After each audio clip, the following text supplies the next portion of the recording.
Sometimes you just need to give yourself some space, you know? Space in a relationship. Like, I want you nearby, just like not next to me. I get lonely if you're gone, but I don't need you here. You know? 6 feet of space, you got a tiny yard. That's straight to jail. But you also need space in your fitment, all right? Every once in a while, people come around and they start talking about spacers, all right? Spacers, they space out your wheels. And it can cause a little bit of a controversy. And today we're gonna chat about it a little bit. I'm Alex, Alex at Fine Instagram, and today we're gonna be talking about some of the goods, do's, and do nots so that you can rest easy when you're talking about spacers.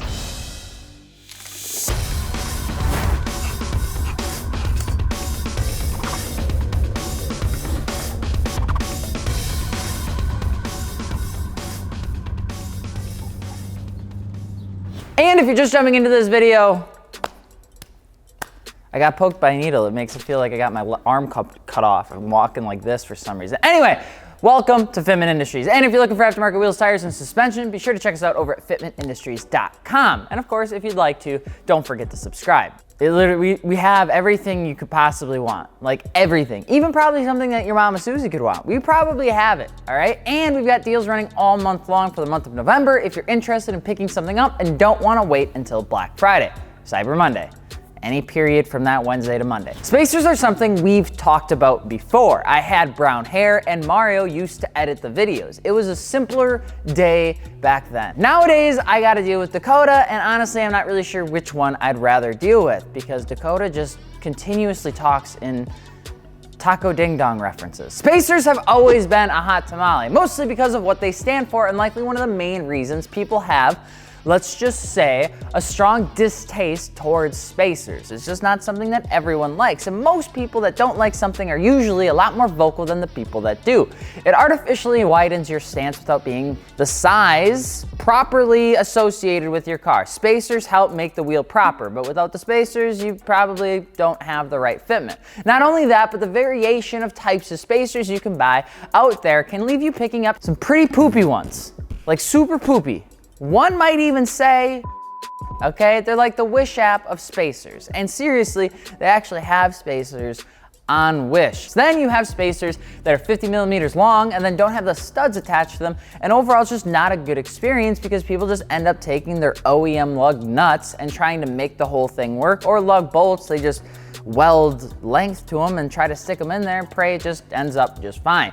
You have spacers that will seize to wheels. You have studs that will rip off. And you have a plethora of issues that make every single person that thinks spacers are dumb do the following. They do it every time. Every single person does this, and you know who you are, all right? This is Internet 101. Welcome to the class of Alex, all right? This is what they do. Yeah, I told you, man, spacers are just dumb. I've said this since the dawn of time. Ever since I've had cars, and you guys won't listen to me. Spacers are the worst thing in the world, but nobody listens to me because nobody thinks I know anything. Spacers are the worst. It happens every time. If you're on an internet forum or an online forum, you know who you are because you're that person. So, we're gonna try and take this back a little bit. We're gonna try and break it down, starting off with the argument that people just say, well, why didn't you just buy the right size wheels? And often the problem with that is just that. Some wheel manufacturers don't make the wheel sizes needed for a specific platform because it has what we would call an off-meta like wheel size. Don't get me wrong, multi-piece wheels are cool, but not everyone is looking to ball up on $4,000 wheels on a $3,000 four-lug car that can only fit a 15 by 7.25 plus 45. That is an actual fitment, and there is a ghost in the window. Shit's scary, dude. Yes. He's backing. He's backing. Sometimes the smaller spacers work well with finishing up that fitment because wheels just don't come in the right size. And it does happen. Now, for a 3 to 5 millimeter spacer, it's really not that much. And you won't actually notice it when you're looking at wheels because the actual piece is very small. But when it comes to quality, that's when things can get very weird, okay? Quality in spacers usually has an issue when you start talking to people like you and people like me because they end up hearing the horror stories of spacers cracking, breaking, bending, melting to wheels, and pretty much every other facet that something could happen to metal that's not supposed to happen to metal. And with spacers, when they're connected to your hub and they're the wheels that keep you moving down the road, if those start to fail, it's a little bit of a scary experience. And quite honestly, a lot of the things that we just talked about have happened before, and they continue to happen, but a lot of times it's because there's poorly made spacers out there in the world. Now, I don't even want to know what the Wish app versions are made of, because they're probably made of paper. But just using pressed or stamped steel or using alloy aluminum isn't going to really work. The metal that the spacers are made of have a melting point, all right? Welcome to science class, you're back to Alex College, all right? And depending on the metal used and impurities within it can and will cause the melting or welding issue that has littered the spacer memes. Now, impurities lower the melting point. I'm gonna get into this a bit, okay? The presence of even a small amount of impurity, all right, in a metal will lower the compound's melting point by a few degrees. All right, go into science class, tell you teach you this. You can get some extra credit points. And they broaden the melting point temperature range because we're gonna illustrate this. And to better understand this concept, here's a drawing that I didn't make.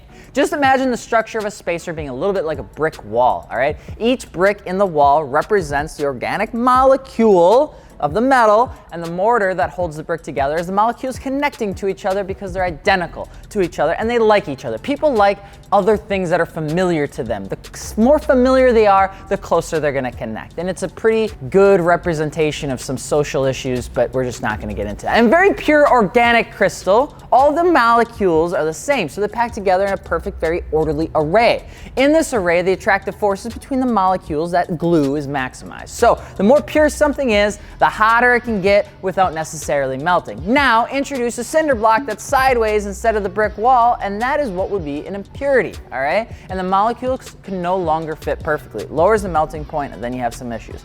Rinse and repeat a few millions of molecules and have an impure 25mm spacer, and you get a lower melting point, and then that's what ends up giving you that typical Facebook horror story. Welcome to Alex Wheel College 101. You learned about melting points and spacers, which is why they melt the wheels.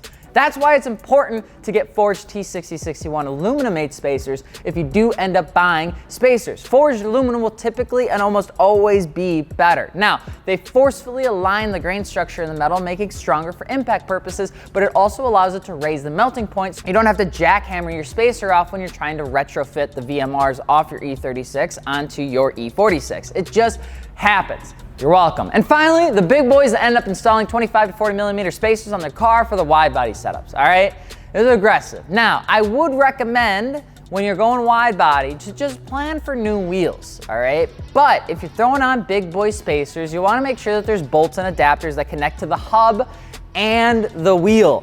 All right, if you're getting a big piece of metal to do the BRZ thing to stick out with your new Pandem kit, but you don't have any bolts, most people will end up with like hyper long lug nuts and your ride will suffer greatly, and the ugga duggas that you're gonna put on the car's wheels aren't going to help you, and you're not gonna have a good time. And if anybody looks in your wheel well, they're not gonna have a good time even more, all right? 2020 is weird. Social media is the hell of a place to be. At least get the studded spacers so you can bolt to the hub and then bolt to the wheel. This will reduce the risk of damage to the car, the wheel, and ride quality as a whole. Now, with the bigger spacers, you will get some wear on the hub itself, but that's something that you kind of just have to take in as one of the negatives to getting a big wheel spacer. It's more prominent on trucks, but it does happen on cars. If you need to know how to measure for wide body, we got a video for it too. Spacers are a lot like salt. You need them to be in moderation and for a specific purpose. But just like salt, if you grab the salt you use to dethaw like your frozen walkway to your apartment and then put that same salt on a steak,